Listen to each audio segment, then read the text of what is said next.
Kejap noh lagi. Nak. Bagi dia bunyi dorang.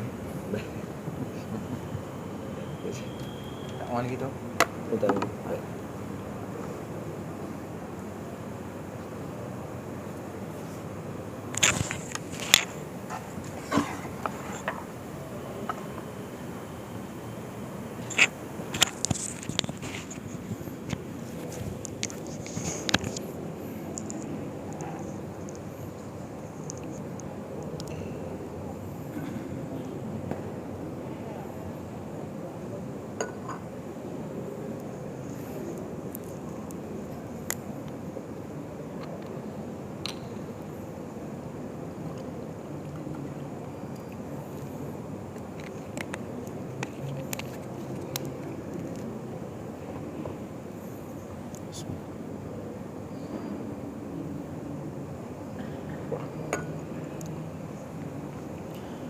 Assalamualaikum warahmatullahi wabarakatuh. Alhamdulillahi rabbil alamin. Wassalatu wassalamu ala ashrafil mursalin Sayyidina wa nabiyina Muhammad ibn Abdullah Rasulil Amin wa ala alihi wa ashabihi wa man tabi'ahum bi ihsanin ila yaumiddin. Subhanaka la ilma lana illa ma 'allamtana innaka antal alimul hakim. Rabbi shrah li sadri wa yassir li amri wahlul 'uqdatam min lisani yafqahu qawli. Rabbi yassir wa la tu'assir rabbi tamim bi khair wa ba'd. Saya muliakan ayahanda Tuan Imam, Tuan Bilal, ahli jawatan kuasa Masjid Al-Muttaqin, Tuan Syekh Qadri, para guru, para asatizah, muslimin dan muslimat, hadirin dan hadirat, ibu ayah yang dirahmati Allah Subhanahu wa taala sekalian. Kita panjatkan syukur kepada Allah Subhanahu wa taala kerana dengan limpah kurnia dan izin daripada Allah dapat sama-sama kita berkumpul pada malam ini untuk meneruskan bacaan kitab tafsir yang pertama, dan kemudian kita akan baca Tanwir fi Isqati Tadbir yang sedia maklum saya terpaksa ambil sekali sahaja, tidak boleh lagi sebulan 2 kali kerana kekangan masa dan juga waktu yang terpaksa saya bahagikan dengan pondok saya di Pedu. Jadi saya minta izin untuk buat sebulan sekali saja di sini. Tapi disebabkan kita dah mula 2 kitab, maka saya akan baca setengah-setengah. Kitab ni sikit, kitab yang kedua sikit. Jadi malam ni kita mula dulu dengan tafsir, insya-Allah. Antara nak bahagi kitab Tanwir, kita mula dulu dengan tafsir. Baik tuan-tuan yang dirahmati Allah, kita masih lagi dalam pembahasan kitab As-Saif wal Musa ala qadiyatil Khadiri wa Musa, karangan Syekhul Islam Ma'ul Ainain rahimahullahu ta'ala yang wafat pada tahun 1328 Hijriah.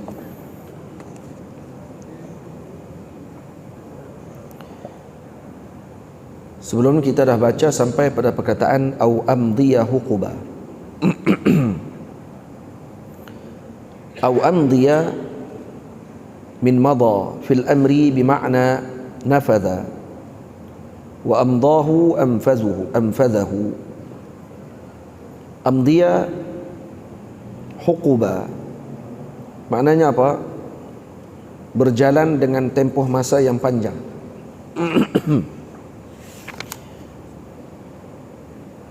Ini perkataan Sayyidina Musa alaihi salam kepada Sayyidina Yusha' ibn Nun ketika mereka dalam perjalanan untuk bertemu dengan Nabi Khidir alaihi salam. Wa idh qala Musa li fatahu la abrahu hatta ablugha majma' al-bahrain. Kemudian disebut au amdiya huquba. Huqub huwa bi dhammil qaf wa sukunihi 80 sanah. Makna huqub iaitu 80 tahun. Jadi makna au amdiya huquba adalah asiru zamanan tawila atayaqqanu ma'ahu fawatal matlubi atau matlabi, yani hatta yaqa'a imma bulughul jam'i au mudiyul huqub. Maknanya au amdiya huquba, yakni saya akan berjalan dengan tempoh panjang, tempoh masa yang panjang, sehingga saya yakin bersamanya atayaqqan ma'ahu fawatal matlab. Sehingga maksudnya sehingga saya sampai kepada tujuan yang saya pergi kepada perjalanan tersebut. Huqub dalam bahasa kata ulama samanuna sanah, 80 tahun. Maksudnya Nabi Musa kata aku akan berjalan mencari Nabi Khidir, ahlullah ataupun rajul yang disebutkan oleh Allah Ta'ala, yang diberikan ilmu oleh Allah, walaupun terpaksa melalui tempoh masa yang panjang 80 tahun, kata beliau. Dalam sebahagian tafsir disebut au amdiya huquba, maknanya asiru dahran tawila hatta ajida hadzal alima. Saya akan berjalan dengan masa yang panjang sampai saya bertemu dengan alim itu, yaitu siapa? Sayyidina Khadir alaihi salam, Nabi Khidir. Qala al-imam fi tafsirih, kata al-imam fi tafsirih. Siapa imam? Dalam istilah kata ulama, al-imam dalam tafsir kalau disebut maknanya adalah al-imam Fakhruddin Ar-Razi rahimahullah. Al-imam. Al-imam dalam ilmu mantik dengan ilmu usul, al-imam Fakhruddin Ar-Razi. Kalau sebut kata qala al-imam, kitab yang kita baca tu kitab mantik contohnya. Ataupun kitab yang kita baca tu kitab usul fiqh. Maka al-imam dimaksudkan tu siapa? Al-imam Fakhruddin Ar-Razi. Begitu juga di sini. Qala al-imam fi tafsirih. Siapa imam? Fakhruddin Ar-Razi.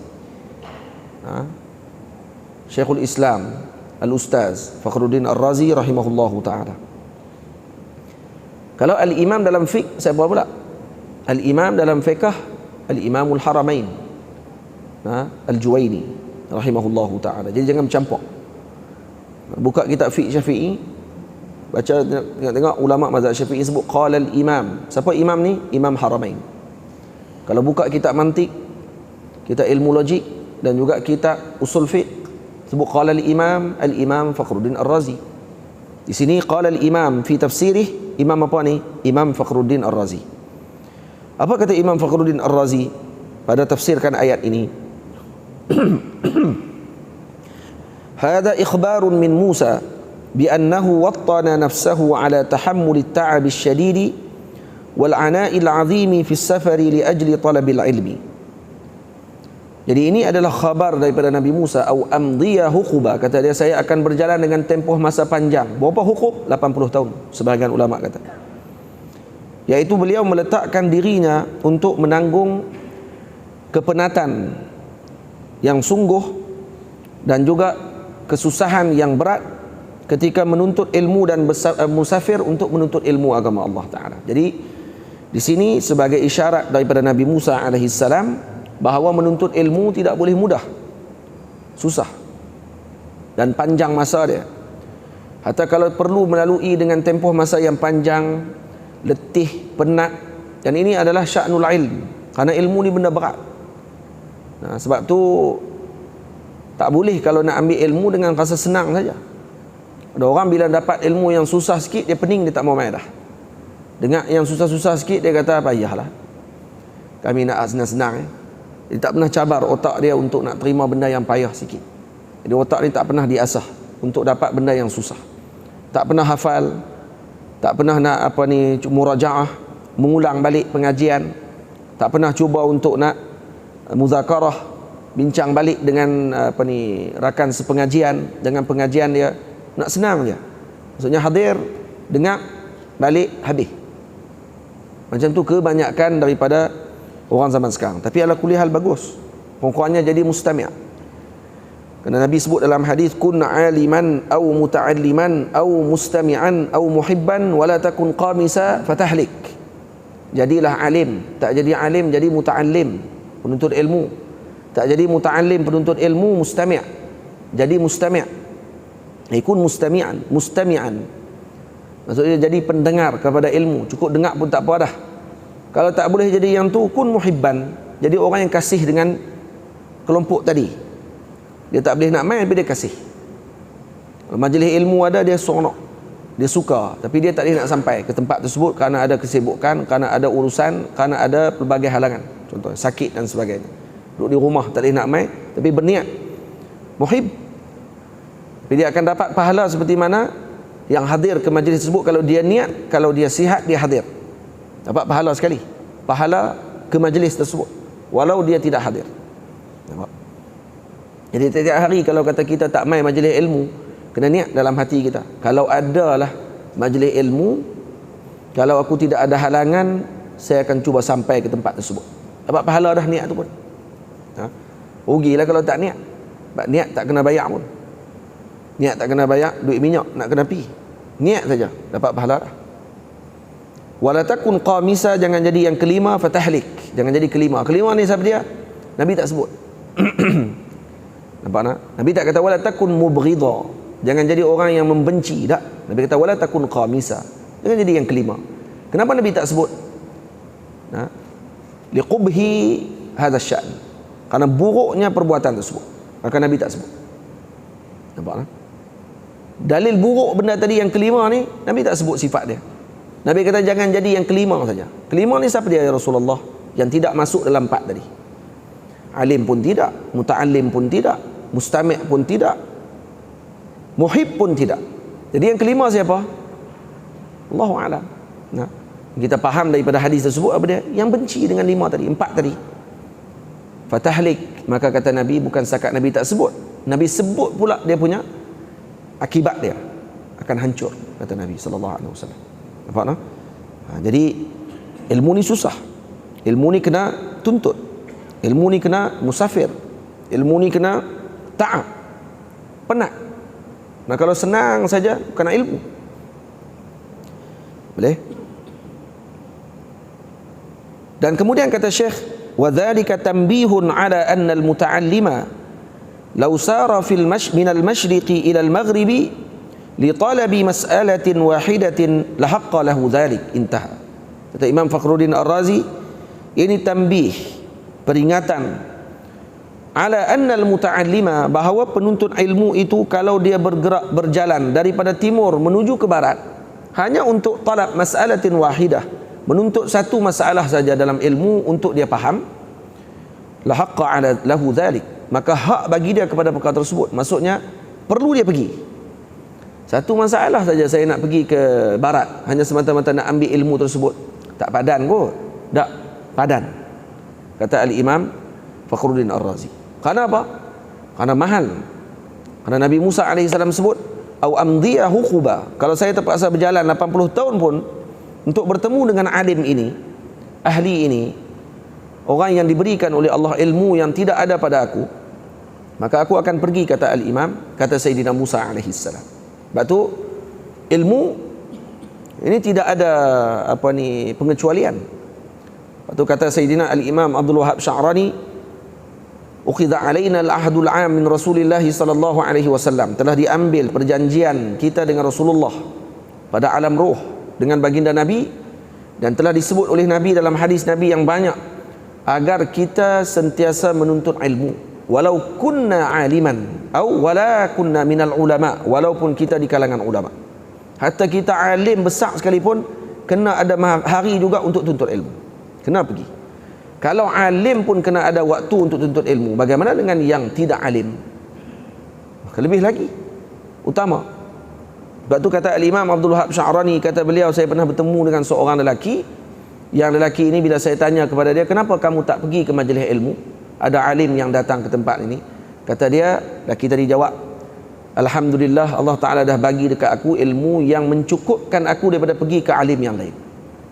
Kalau aku tahu di Mesir ni, kata beliau, laki tadilah, kalau aku tahu di Mesir ni ada yang lebih alim dan ada benda yang aku tak tahu yang alim tu tahu, maka aku akan pergi khidmat kepada dia, bawa kasut dia. Kata Imam Abdul Wahab Sya'rani, hadza jahlun, ini jahil yang berat yang dilakukan oleh seseorang kerana dia mengaku bahawa dia ni reti dalam semua perkara. Ada benda yang kita reti yang mana orang lain mungkin tak reti dalam bahagian tersebut. Ada orang yang dia reti dalam bahagian tu, kita pula tak reti. Masing-masing kena ambil manfaat dengan masing-masing. Barulah kita akan jadi orang yang tawaduk. Kerana sya'nul ilm tawaduk. Sebab tu Imam Ibn Athaillah dia sebut hikmah ni tak singgah pada hati mutakabbir. Orang takabbur tak akan singgahnya hikmah. Atau kalam orang-orang yang takabbur tak ada hikmah kalam mereka. Kenapa? Kerana ilmu ini akan turun ke dalam dadanya mutawadhi'. Orang yang tawaduk. Orang yang tawaduk baru turunnya ilmu ke dalam dada dia. Orang yang tawaduk barulah turun dalam dadanya hikmah. Karena ilmu macam tu sifat dia. Dia bukan duduk di tempat yang tinggi. Dia akan turun ke tempat yang rendah, kumpul di tempat yang rendah. Macam ayat. Ayat kalau hujan, yang paling banyak adalah di bawah, bukan di atas. Atas gunung dengan di bawah lagi banyak. Karena ayat sifat dia akan turun ke bawah dan akan berkumpul di bawah. Nampak? Jadi ilmu pun macam tu, dia akan turun ke tempat yang bawah. Jadi orang yang berada dalam hatinya tu di bawah, maka dia akan dapat ilmu tersebut. Beza dengan yang hatinya tinggi, rasa besar, pada ketika tersebut dia tidak akan dapat ilmu tadi. Tamam? Sebab tu ahli hikmah, kalau kita tengok ahlullah, para wali-wali Allah Ta'ala, kenapa ucapan mereka keluar dengan hikmah? Ana qulubuhum qulubut tawadhu'. Nah, qulub, hati mereka ni hati orang-orang yang penuh dengan tawadhu'. Qulub mutawadhi'in, penuh dengan tawadhu' dalam hati mereka, kerana tu dimasukkan dalam hati mereka hikmah dan dipancarkan melalui lidah mereka. Nah, tengok para ulama dia bahas kitab, dia tulis, maka kita akan tahu bagaimana Allah Ta'ala berikan ilmu kepada mereka. Tamam. Qala fi Rawdatil Habib, di dalam Rawdatul Habib disebut, ini nama kitab Rawdatul Habib ni, saya pun tak tahu siapa pengarang dia. Rajulun ja'a minal madinati ila Misra di hadithin wahidin. Seorang lelaki pernah datang daripada Madinah Al-Munawwarah. Al-Madinah kalau disebut dengan alif lam, tak disebutkan dengan Madinah sekian-sekian, maka tu Madinatul Munawwarah, tempat Nabi SAW. Maksudnya mafhum dengan mutlak macam tu. Sebut alif lam Al-Madinah, faham tu Madinatul Munawwarah.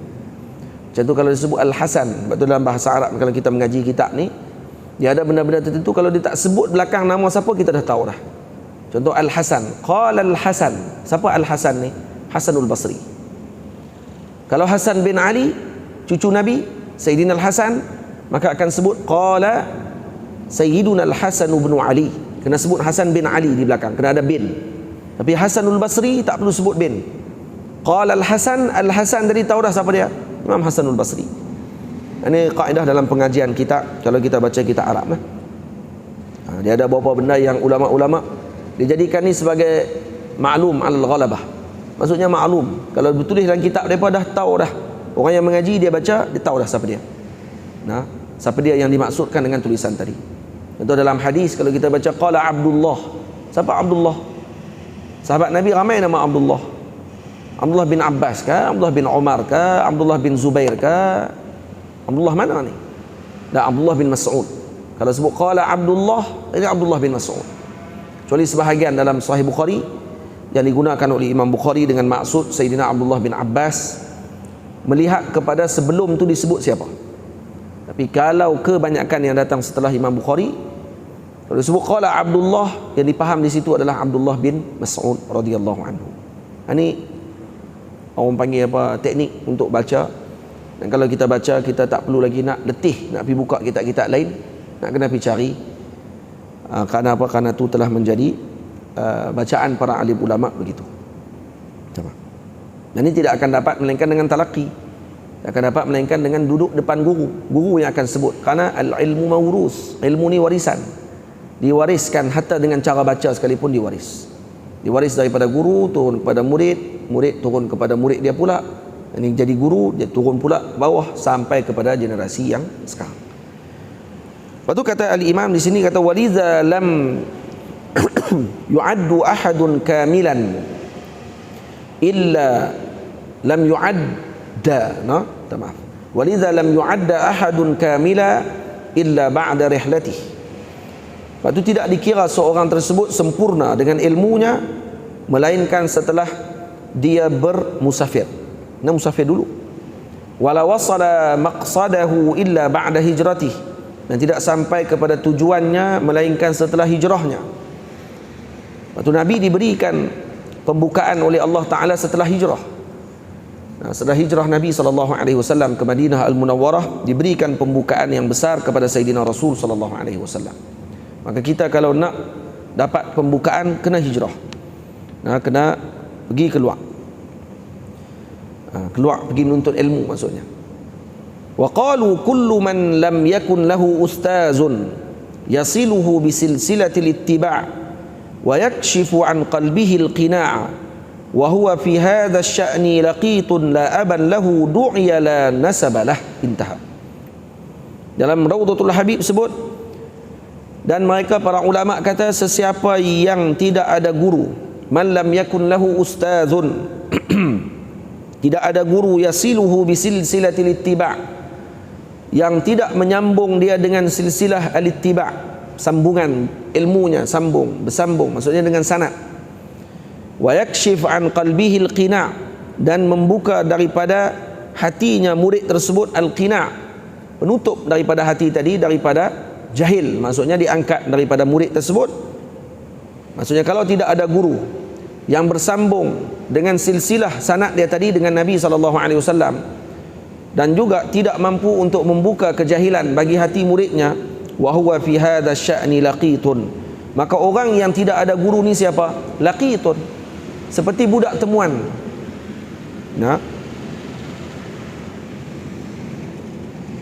La aban lahu, yang tidak ada bapa baginya, du'iya la nasabalah, yang dia hanya maksudnya tidak ada ayah untuk dia nisbahkan kepada diri dia. Du'iya maksudnya dia nak nisbah. Hai, ni tahan buat ni. Nak nisbah diri mereka kepada ayah. Kita ada bin dengan kita. Nama sekian, bin sekian. Tapi kalau laqit, anak temuan ni, dan dia pun tak tahu dia siapa dia. Dengan siapa dia nak nisbah, tak tahu. Tamam? Gitu.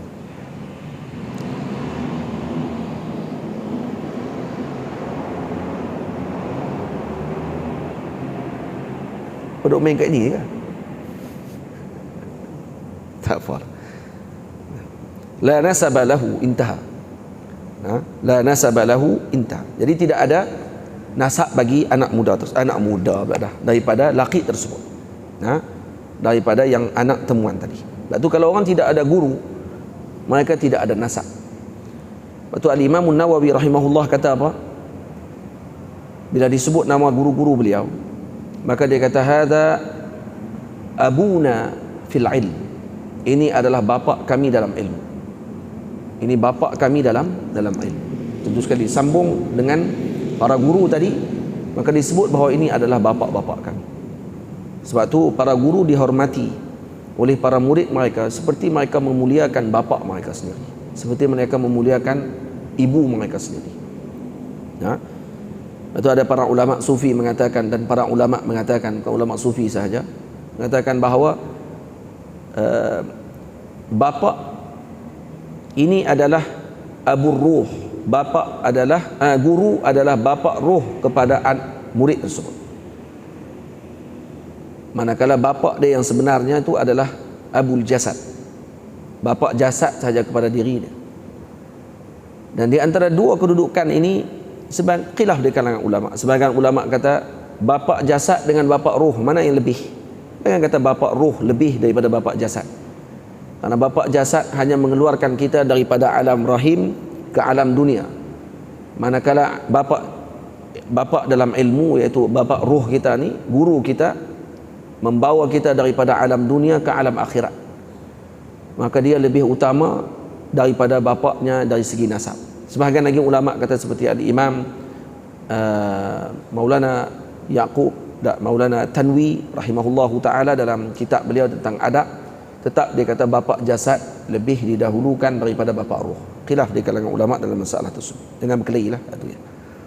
Wa min kalami Abi Zaid al-Bustami, daripada kalam Abi Zaid al-Bustami rahimahullah quddisa sirruh, ya, moga Allah Ta'ala memberikan pembersihan kepada sir beliau, ini ruhnya beliau. Man lam yakun lahu syaikhun, apa kata Imam Abu Yazid Bustami, Abu Zaid al-Bustami, Abu Yazid sebenarnya ni, bukan Abu Zaid. Al-Imam Abu Yazid al-Bustami Kata beliau, man lam yakun lahu syaikhun fa syaikhuhu syaitan. Siapa tidak ada guru, maka gurunya syaitan. Kenapa? Siapa tidak ada guru, gurunya syaitan? Karena siapa tidak ada guru, maka gurunya adalah syaitan, nafsunya sendiri, dan juga syaitan yang berada dekat dengan diri dia. Sebab tu orang yang tidak ada guru, dia akan bercakap ka'annahu syaitan, seakan dia ni syaitan sebenarnya. Sebab dia ikut suka dia, tak ada sandaran.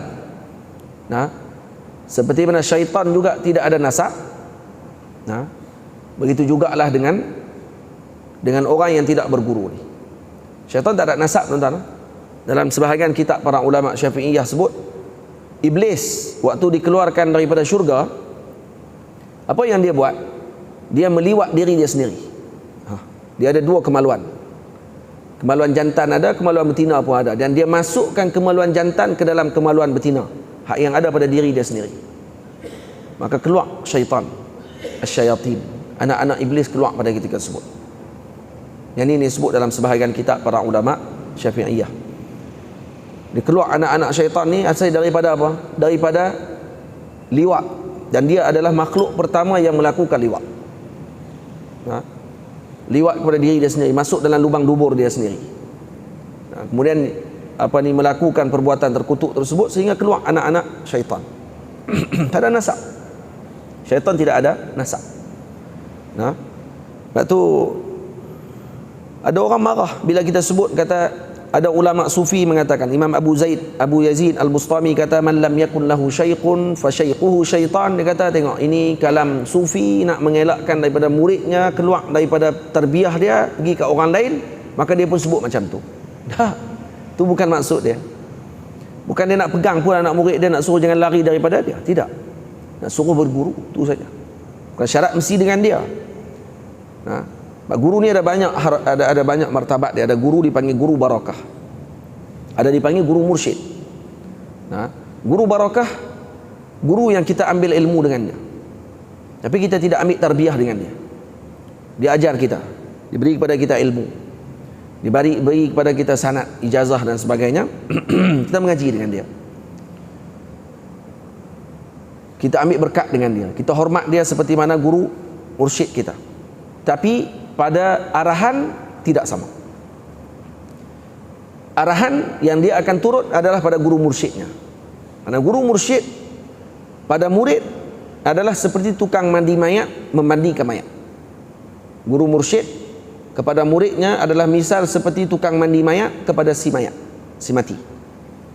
Tukang mandi mayat, kalau dia gerakkan badan mayat tadi, macam itulah dia akan ikut. Tukang mandi mayat tu angkat tangan, dia pun angkat. Turun tangan, turun. Pusing kok kanan, kanan. Pusing kok kiri, kiri. Jeruih, jeruih. Dia tak kata apa. Ini adalah sifatnya murid di depan guru murabbinya, di depan guru pembimbing rohani dia. Jadi ketika zaman tidak ada murabbi ni nak buat macam mana?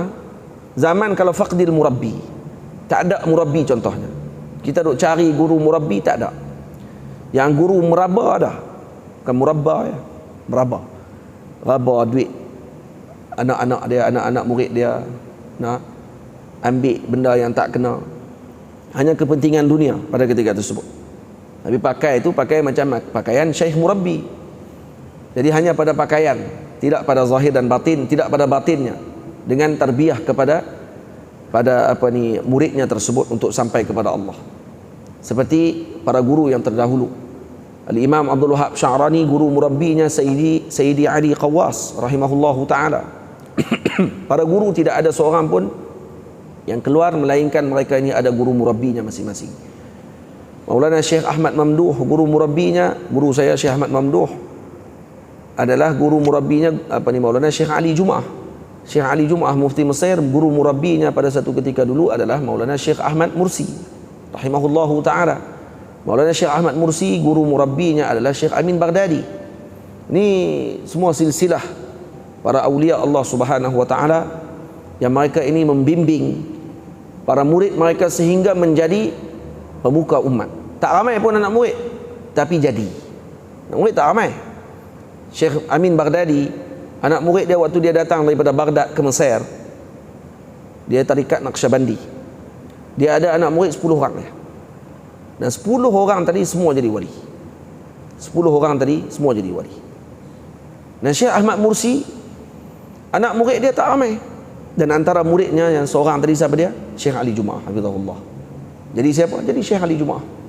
Jadi mufti Mesir. Jadi alim kabir. Jadi pembimbing pula kepada umat Nabi Muhammad sallallahu alaihi wasallam dengan kalam, dengan hal dia. Dua-dua sekali dia bimbing umat Nabi Muhammad sallallahu alaihi wasallam.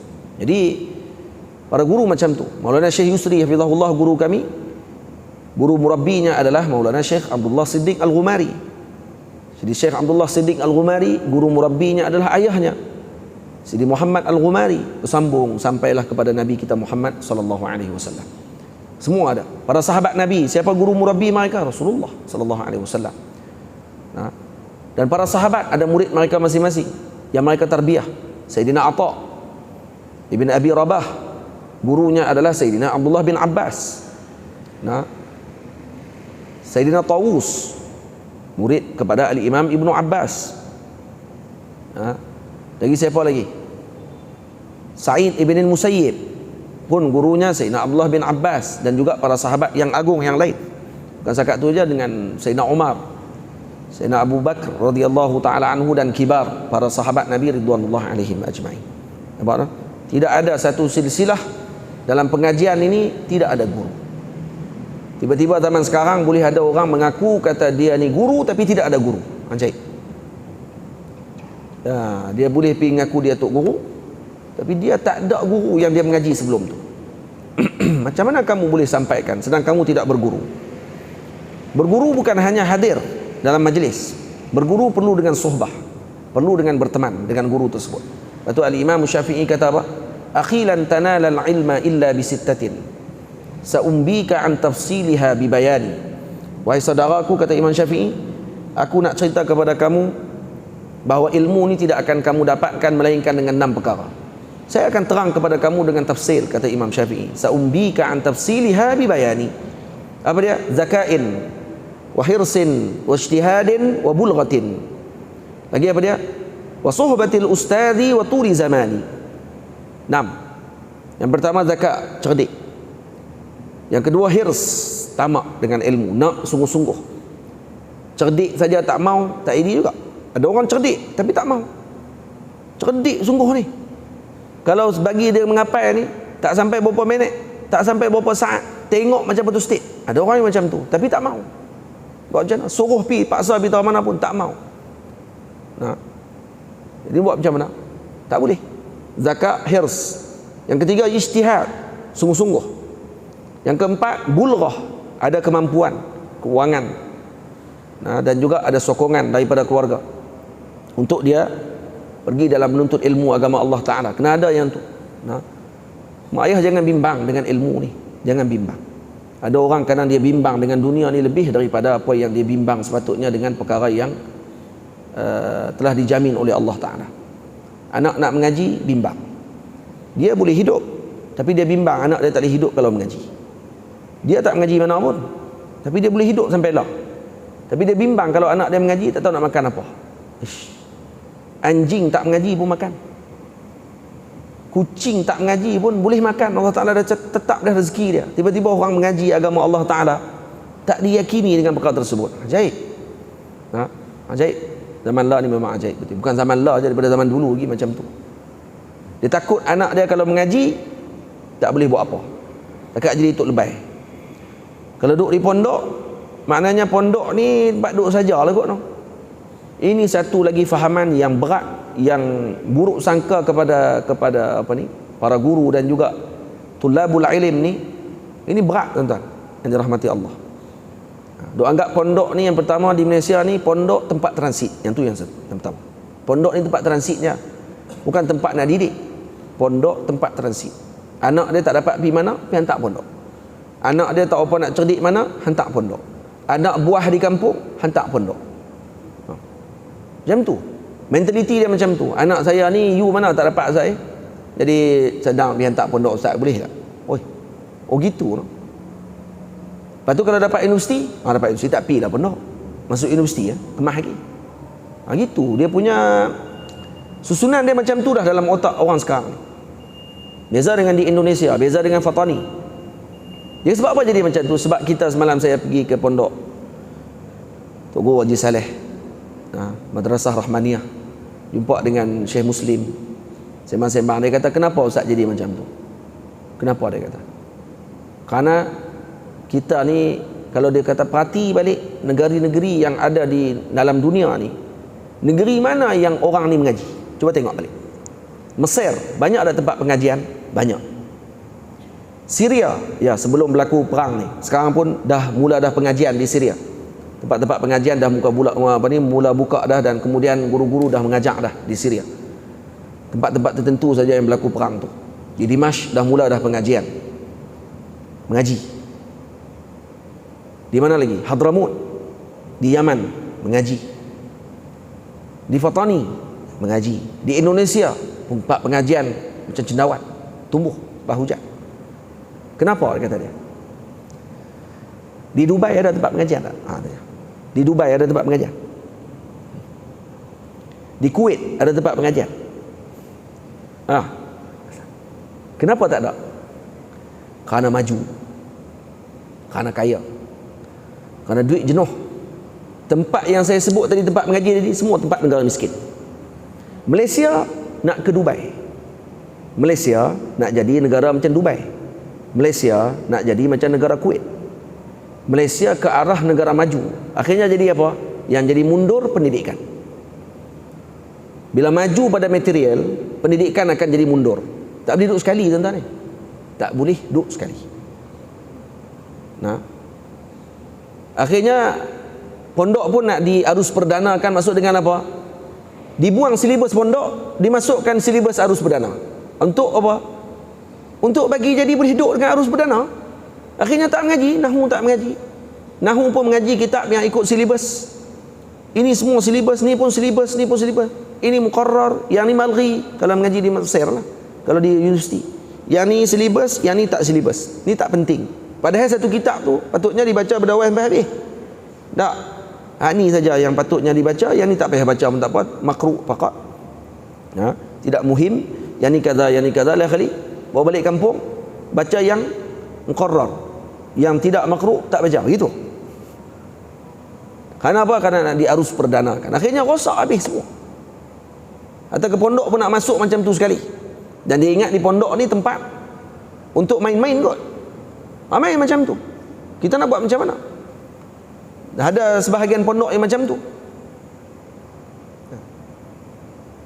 Tapi kalau kata kita tengok balik sistem yang telah disusun oleh para ulama ni zaman berzaman, kata Syekh Wan Ahmad Al-Fatani dalam kitabnya Hadiqatul Azhar wal Rayahin, kata beliau nak bagi maju bangsa Melayu ni apa dia? Pertama dia sebut dalam kitab Hadiqatul Azhar wal Rayahin, kerana Syekh Wan Ahmad Al-Fatani kata dia, kalau nak bagi maju umat Melayu ni, yang pertama kena bina madrasah. Dia tak sebut kata kena bina mall banyak-banyak.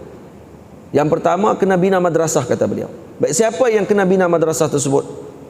Yang pertama, kalau lebih baiknya para raja yang bina madrasah seperti mana di Istanbul dan seperti mana yang berada di Mesir.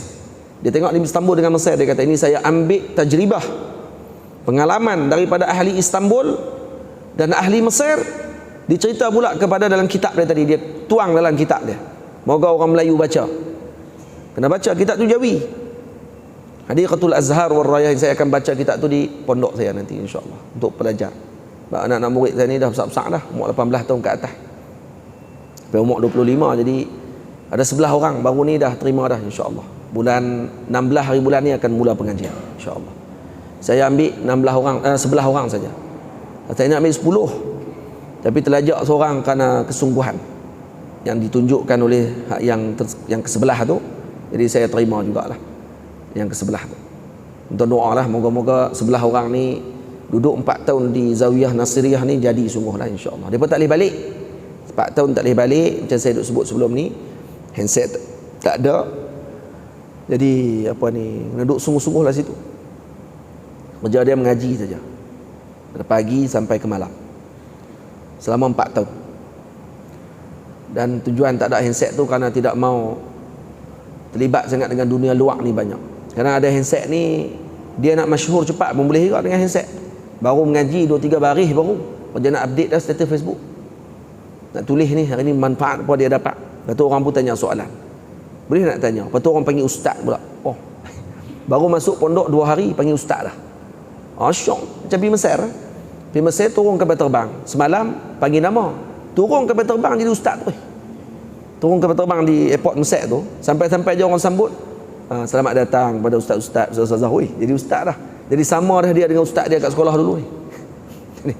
Dia rasa kemah dah waktu tu, jadi setara pada waktu tersebut. Dia panggil itu dengan makna iktibar, saya kun akan datang jadi, tapi masalah dia takut terberhenti kat situ ya. Panggil ustaz berhenti kat tu ya. Tak ada nak start terus. Berhenti dekat tu, terus jam. Tak ada apa. Tambah pula pi musim sejuk macam lah ni. Tarik selimut tu. Dia kata tak pernah ada tempat yang paling sedap tidur melainkan Mesir. Kerana tidur lama tak pening kepala. Depa kata. Tidur lama tak pening kepala, sesuatunya negara, iaitu Mesir. Tak percaya, tuan-tuan pergi, lepas tu tidur. Lepas ada Ashabul Kahfi kena main tendang dulu baru jaga. Ada anak yang macam tu, duduk 3 hari tak bangun. Lepas Pak Isa tak tahu nak buat apa, tidur 3 hari tak bangun. Hari ketiga kena tendang dengan Ashabul Kahfi. Kata dia mimpi Ashabul Kahfi main tendang bangun, dia baru bangun. Bangun lapak nasi 3 hari. Lawan pula tu ada yang buat pertandingan tidur. Ni tak tahu lah zaman bila, tak tahu lah. Saya pernah dengar je. Ada orang-orang yang macam tu. La ilaha illallah. Tak tahu aku balik pakai serban besar itu, tak tahu lah. Baik. Jadi tuan-tuan doa lah, moga-moga sebelah orang tadi jadi sungguh-sungguh anak-anak pelajar yang mana mereka bersungguh dengan ilmu dan tidak melihat kiri dan kanan mereka dengan perkara yang lain daripada ilmu, insya-Allah. Baik. Ini pondok dipandang sepi, pondok dilihat dengan perkara yang tidak macam tu saja. Syekh Muhammad Fathani sebut apa tadi? Last saya sebut sini. Syekh Muhammad Fathani kata, pertama bina madrasah. Siapa yang kena bina madrasah? Yang bina madrasah sepatutnya adalah raja ataupun orang kaya di tempat tersebut yang bina. Kemudian diberikan kepada guru dengan ataupun tuan guru di tempat tersebut dengan wakaf, duit yang dikhususkan kepada dia, mencukupi kehidupannya dan mengkayakan dia daripada tidak perlu keluar lagi daripada tempat tersebut. Ini menumpukan dirinya di pondok tadi. Itu sepatutnya. Saya ni dah sebelum buat zawiyah dah main sini. Tu saya main juga ni. Tu pun dah potong dah sari. Moga-moga teruslah di sini insya-Allah. Walaupun dah ada pondok ni pun akan terus juga main ke sini. Tapi banyak tempat dah saya dah potong. Saya dah tak pi dah. Saya akan duduk di pondok saya aja. Depa kata ustaz-ustaz ni lapak duit. Gila dengan duit pasal tak kita duduk di pondok saya. Saya akan duduk di pondok saya. Tempat ni sebab saya dah main dah. Lepas tu dah 2 bulan, sebulan 2 kali. Jadi saya potong dah sekali. Kena main jugalah. Kena main sini juga kerana tengok ibu ayah semua semangat duduk mengaji ni, kita kena main lah. Tapi ada yang tempat saya tak terima lagi, saya tak ambil dah lah. Depa duk minta sebulan sekali. Ni je. Setakat ni yang sebulan sekali yang betul-betul dalam jadual saya di sini Muttaqin dengan di Penang satu saja. Hal lain tak ada. Ada ni balik. Siraj. Syarifah Fatimah. Tak, Syarifah Fatimah tak ada. Syarifah Fatimah sekali-sekala je. Kalau panggil kosong baru saya pergi. Sini dengan Penang je, 2 je. Di Masjid Sungai Tiram. Tu pun satu tempat tu je. Saya tak pergi tempat lain dah di Sungai Tiram. Di Penang satu tempat tu je saya pergi Sungai Tiram je. Tempat lain tak pergi. Ada tempat lain lagi? Alif? Tak ada kan? 2 je kan? 2 ni saja sebulan sekali. Tempat lain tak ada lah. Sebab saya nak tumpu betul-betul di pondok saya 4 tahun tu. Untuk bagi keluar betul-betul generasi ni. Baik. Tuan-tuan doa lah. Moga-moga diberikan semangat yang tinggi kepada para murid kita nanti ni akan jadi orang-orang yang betul-betul khidmat dengan agama Allah Ta'ala, tidak kerana benda yang lain, insya-Allah. Lepas tu Syekh kata apa lagi? Dia kata jadi buat madrasah yang buat guru, raja ataupun orang kaya di tempat tersebut. Kemudian disiapkan wakaf kepada guru tadi untuk mengajar, tak perlu dia keluar ke tempat lain. Tak perlu dia fikir lagi dengan masalah ekonomi dia untuk, kerana nak bagi tumpuan dengan mengajar untuk keluarkan generasi. Kemudian kata beliau pada setiap hari Jumaat diadakan majlis dengan orang kampung, ditunjukkan kepandaian murid tersebut. Murid tadi diletakkan di depan, suruh dia baca syair contohnya dengan hafalan dia. Maka setelah tu dibuat pula pertandingan antara pondok dengan pondok, madrasah dengan madrasah, dibuat pertandingan. Yang ni dibuat dulu di Istanbul, di Mesir dulu macam tu. Dibuat pertandingan pula antara pondok dengan pondok, madrasah dengan madrasah, pertandingan baca kitab, baris betul semua. Tahu pula sebab apa baca baris macam tu, kenapa tak baca baris macam sekian, kalau baca baris macam ni betul ke salah, boleh tahu semua taklil tersebut. Kemudian setelah tu pemilihan pemenang tadi ni dibawa pula, dibuat pertandingan di mana? Di depan raja.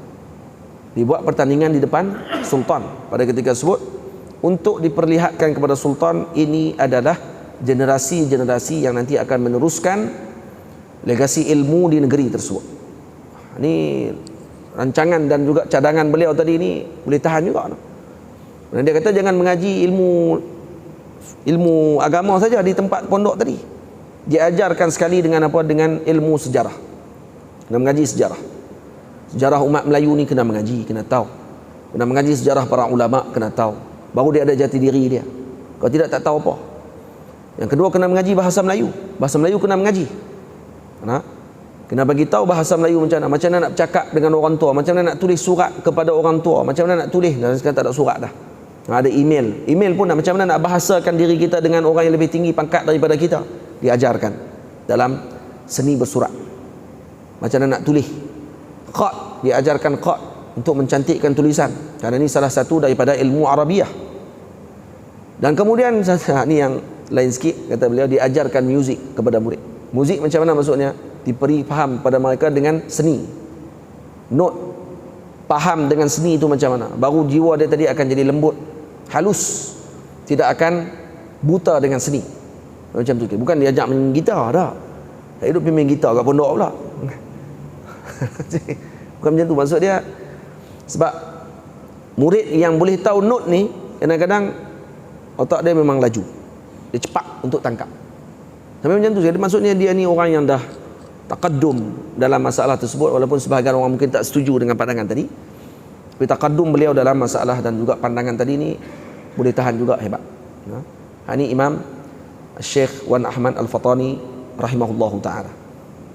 Ini ketua para ulama Melayu pada satu ketika dulu, guru kepada Tok Kenali dia ni.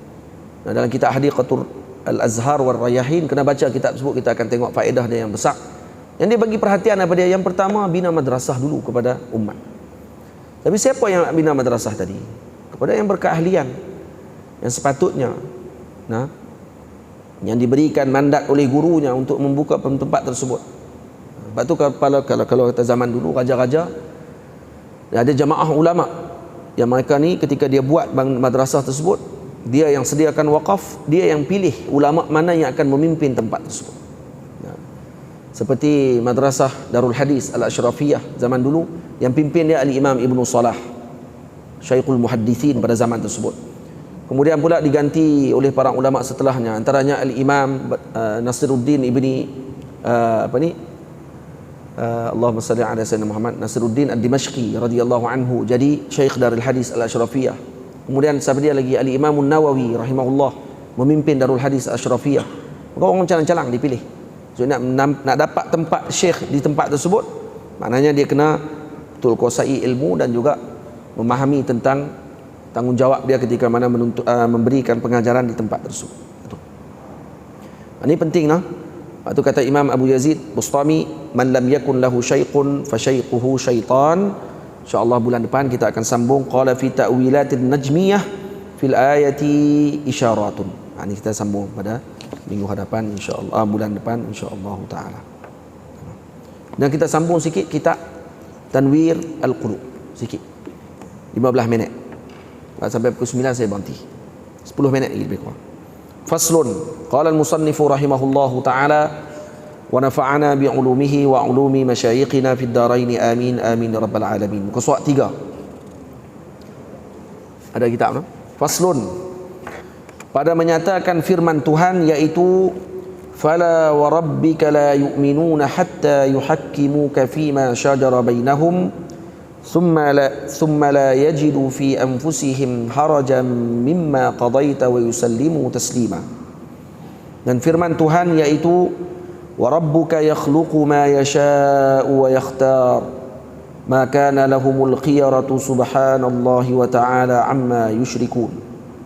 Dan firman Tuhan, am lil insani ma tamanna falillahil akhiratu wal ula. Syahdan, artinya ayat yang pertama, fala wa rabbika, yakni maka tiada demi Tuhan engkau ya Muhammad. Ayat ini yang pertama padanya qasam. Nah, ayat ini yang pertama padanya ada qasam, fala wa rabbika. Fa di sini adalah fa lil ifsah an syartil muqaddar, maksudnya fa fasihah dipanggil. Dan la ni kata al-Imam Zamakhsyari, sebagian pandangan kata Imam Zamakhsyari kata ini adalah zaidah di taqwiyati al-kalam wa ta'kid makna al-qasam, untuk dia nak kuatkan lagi makna qasam tersebut. Fala wa rabbika, ayat dia seakan macam ayat Allah Ta'ala, fa wa rabbika lanas'alannahum ajma'in. Fa wa rabbika, lebih kurang macam tu ayat dia, maksudnya sama lebih kurang. Fala wa rabbika maksudnya maka tiada demi Tuhan engkau ya Muhammad. Ini saya terjemah harfan biharfin. Maka tiada demi Tuhan engkau, maksud sebenarnya demi Tuhan engkau sesungguh-sungguhnya, itu maksud dia. Nah, demi Tuhan engkau sesungguh-sungguhnya ya Muhammad, sesungguhnya tiada percaya mereka itu kepada engkau. La yu'minuna hatta yuhakkimuka fima syajara bainahum, hingga menghukumkan mereka itu engkau pada sesuatu yang bersalahan, berbantahan setengah mereka itu dengan setengahnya. Kemudian tiada mendapat mereka itu pada nafsu mereka itu benci dan tiada suka daripada sesuatu yang engkau hukumkan itu, dan menerima mereka itu akan sebagai terima yang sempurna. Maka adalah ini ayat menunjuk atas beriman yang sebenarnya tiadalah sempurna iman seseorang itu melainkan reda dan suka bagi sesuatu yang dihukum Allah Ta'ala, dan reda dan suka bagi sesuatu dihukumkan Rasulullah sallallahu alaihi wasallam atas dirinya, sama ada ia perkataan atau perbuatan anggota atau perbuatan anggota, atau mengerjakan sesuatu, meninggalkan sesuatu, meninggalkan dia, dan kasih dan murka. Maka reda pada sekalian dihukumkan Allah Ta'ala dan Rasulnya, masuk yang demikian itu sekalian yang disuruh syarak dan hukum tasrif dan taslim. Maka wajib atas mukminin itu mengerjakan yang disuruh syarak dan meninggalkan yang ditegahkan dia. Sampai situ. Apa makna ayat ni? Kita baca kitab Tanwir fi Isqati Tadbir karangan Imam Ibnu Athaillah As-Sakandari. Ini kitab seperti mana yang kita dah baca dalam muqaddimah beberapa kali pertemuan kita, bicara berkenaan dengan bagaimana seorang tersebut menyerahkan segala urusannya kepada Allah. Lepas tu kitab ni makna dia diletakkan dengan nama yang jelas oleh Imam Ibnu Athaillah dengan maksud At-Tanwir fi Isqati Tadbir, yakni memberikan pencerahan pada menggugurkan tadbir bagi hamba tersebut. Maksudnya diserahkan segala urusannya kepada Allah. Ini adalah hasil daripada faham al-Imam Ibnu Athaillah As-Sakandari, dan juga amali kepada rukun iman, percaya dengan qada dan qadarnya Allah Ta'ala. Ni kitab ni. Jadi kalau kita nak percaya dengan rukun qada dan qadar, dalam kita duk baca rukun iman ni ada 6. Salah satunya adalah dengan percayai qada dan qadar Allah Subhanahu wa Ta'ala. Bagaimana nak percaya dengan perkara tersebut? Ni kitab ni perbahasan dia. Sebuah kitab ni bincang tentang itu. Tamam? Sebab tu disebut dalam ayat ni oleh al-Imam Ibnu Athaillah As-Sakandari, tak dikira seorang tadi beriman selagi mana mereka tidak menyerahkan urusan mereka kepada Allah dan Rasul sallallahu alaihi wasallam. Bukan hanya fima syajara bainahum. Bukan hanya pada perkara yang mereka ikhtilaf padanya, perkara yang benar-benar yang berlaku pertentangan di antara mereka dengan seseorang, maka baru mereka bertemu dengan Nabi, diserahkan urusan tadi kepada baginda Nabi kita Muhammad sallallahu alaihi wasallam. Bukan itu saja maksudnya, semua urusan maknanya. Karena biasanya orang ni akan bertemu dengan seorang untuk mengadili urusan mereka tadi ketika berlaku musyajarah, maksudnya berlaku pertentangan. Sebab tu pokok dipanggil pokok, fima syajara. Kenapa syajar? Syajar maksudnya ikhtalata, kerana bercabang. Kerana pokok ni dia bercabang-cabang. Maka begitu jugalah dengan orang yang musyajarah, yang suka bertengkar dan semua ni, kerana dia bercabang-cabang dia punya masalah dia. Masalah ni bukan satu je, pada dahan tu je, dia bercabang sampai ke atas, lepas tu jadi pening. Maka perlu kepada pengadilan. Biasanya macam tu. Tapi dalam ayat ni sebenarnya diumumkan dalam semua urusan sepatutnya kamu bincang dengan, diserahkan kepada Allah dan Rasul. Redha dengan apa yang ditetapkan oleh Allah dan Rasul. Dan itu disebut di sini, thumma la yajidu fi anfusihim harajan mimma qadaita wa yusallimu taslima. Kemudian tidak didapati pada diri mereka haraj. Maksudnya tak ada dalam diri mereka ni rasa tak senang dengan yang telah ditetapkan oleh Nabi, telah ditetapkan oleh Allah Subhanahu wa taala, wa yusallimu taslima, dan menyerahkan kepada Allah dan Rasul dengan urusan tersebut. Di sini ada pujian yang pertama kepada Nabi kita Muhammad sallallahu alaihi wasallam. Tunjuk kepada kita bahawa tingginya kedudukan Rasul, sehingga Allah taala tak sebut dalam ayat ni fala warabbi, tak sebut itu. Fala warabbi ataupun warabbi, demi Tuhan kamu, contohnya kalian semua, demi Tuhan yakni Allah. Tapi disebut fala warabbika, letak ka di situ. Siapakah? Nabi kita Muhammad sallallahu alaihi wasallam. Yani demi Tuhanmu wahai Muhammad sallallahu alaihi, wahai Sayyidina Muhammad sallallahu alaihi wasallam, la yu'minuna hatta yuhakkimuka fima syajara bainahum. Maksud tidak dikira beriman mereka itu sehinggalah mereka menjadikan kamu sebagai tuan untuk menyelesaikan masalah mereka. Atau kita ni kalau ada masalah yang tertentu, tidak diserahkan urusan kita tadi kepada tuannya, yaitu Allah dan Sayyidina Rasul sallallahu alaihi wasallam, maka pada ketika tersebut masih lagi kurang sempurna kedudukan kita di sisi Allah. Yang ni itu kalau kata kita baca kitab ini, diajar oleh Imam Ibn Athaillah, perkara yang mana menjadi penyakit kepada umat pada waktu sekarang dan daripada zaman beliau lagi, iaitu tidak redha dengan apa yang ditetapkan oleh Allah kepada mereka. Tamam? Hammud dunia, keinginan dan juga kesukaan dia kepada dunia tadi menyebabkan kadang-kadang dia menyalahkan takdir pada ketika tersebut. Kenapa saya yang miskin? Kenapa saya yang begini? Tamam? Karena mereka tidak ada redha pada ketika tersebut. Contoh banjir yang berlaku di negeri pantai timur, contohnya lah di Pahang, di Terengganu, di Kelantan sebagai tempat. Baik, boleh tak kalau kata orang di negeri tersebut dia kata, Allah, nak susahlah banjir ni sekali lagi. Boleh tak kalau dia mengeluh macam tu? Tak ada masalah, kerana manusia memang suka mengeluh. Biasalah mengeluh. Nah, rumah kena, masuk ayak, habis barang-barang, takkan tak mengeluh. Yang tak mengeluh ni wali ya. Kalau manusia biasa ni, peringkat dia awam, dia kata ya, letih lagi lah. Tiap-tiap tahun macam ni. Masuk saja bulan musim tengkujuh ni, habislah rumah-rumah kami. Siap sedia dah. Nak kena angkat dah kaki. Kita pun bukan rumah ada 3-4 buah. Kok ada rumah di negeri lain boleh lari dulu. Dah. Ada hak tu je. Tenggelam habis semua. Jadi macam mana nak buat? Dia kata keluar keluhan tadi. Baik, keluar keluhan tadi ni salah kah? Tak salah. Tak salah kenapa?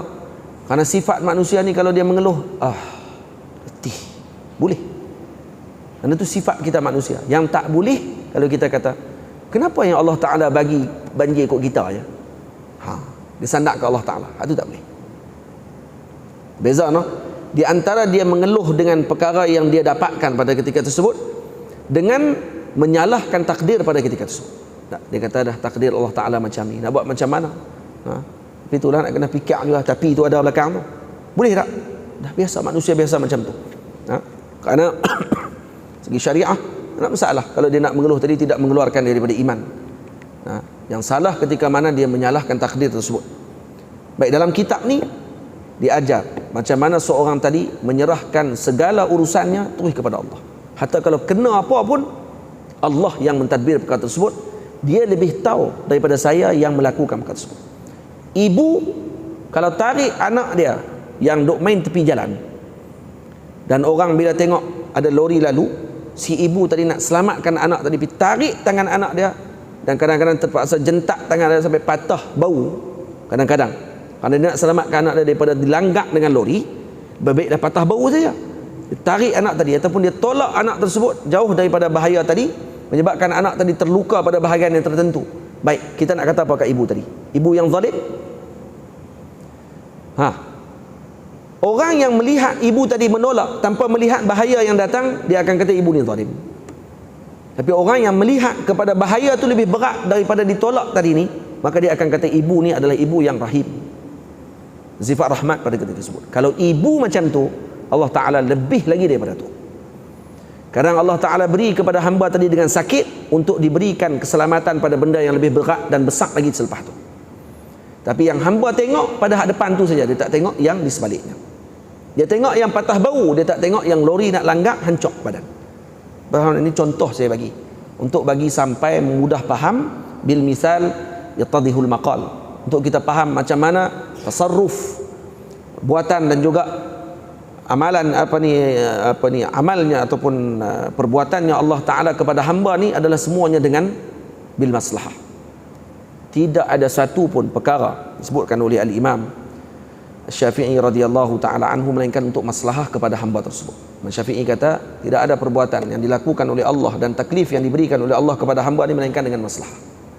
Semuanya dengan kebaikan kepada hamba tersebut. Tak ada satu pun yang diberi untuk mafsadah kepada hamba tadi. Cuma melihat bagaimana hamba tadi melihat dengan perkara yang dia dapatkan tersebut. Seorang kekasih ketika dia mendapatkan sesuatu daripada kekasihnya, walaupun pahit dia akan rasa manis. Orang baru kahwin, bini dia bubuh ayak tadi garam pun dia kata manis. Baru kahwin, bini tersilap buh garam, nak buh gula silap buh garam, lagi hebat buh Ajinomoto, lagi sekat. Saya pernah sekali di Mesir tersilap. Orang Penang kalau dia bancuh teh panah, teh susu tu, dia akan bubuh garam sikit.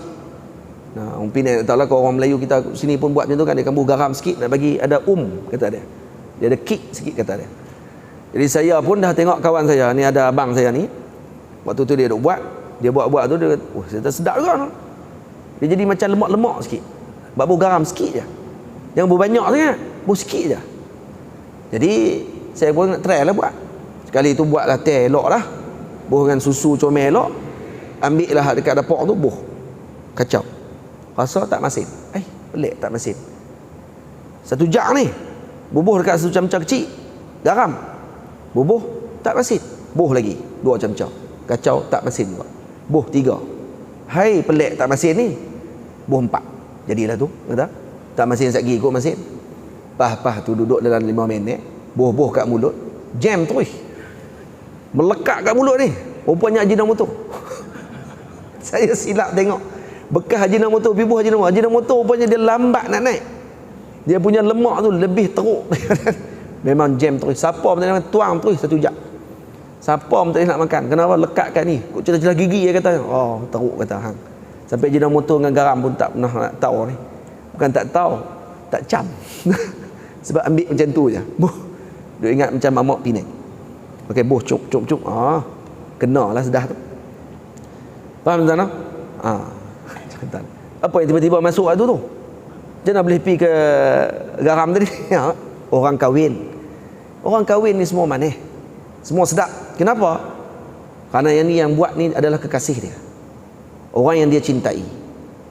Kalau orang ni kasih dengan Allah Ta'ala, dengan Nabi kita Muhammad sallallahu alaihi wasallam, apa yang diarahkan oleh Allah dengan Nabi Muhammad, yang ditetapkan oleh Allah Subhanahu wa Ta'ala kepada hamba tadi, kalau dia kekasihnya Allah, dia akan serah kepada Allah. Semuanya bagus ya Allah. Sebab tu Nabi Allah Ibrahim alaihi salam ketika mana dia mengungkap dalam Quran, mana dia sebut apa? Wa idza maridtu fahuwa yashfi. Dia tak sebut yang sakit tadi Allah yang bagi sakit, aku yang sakit kata dia.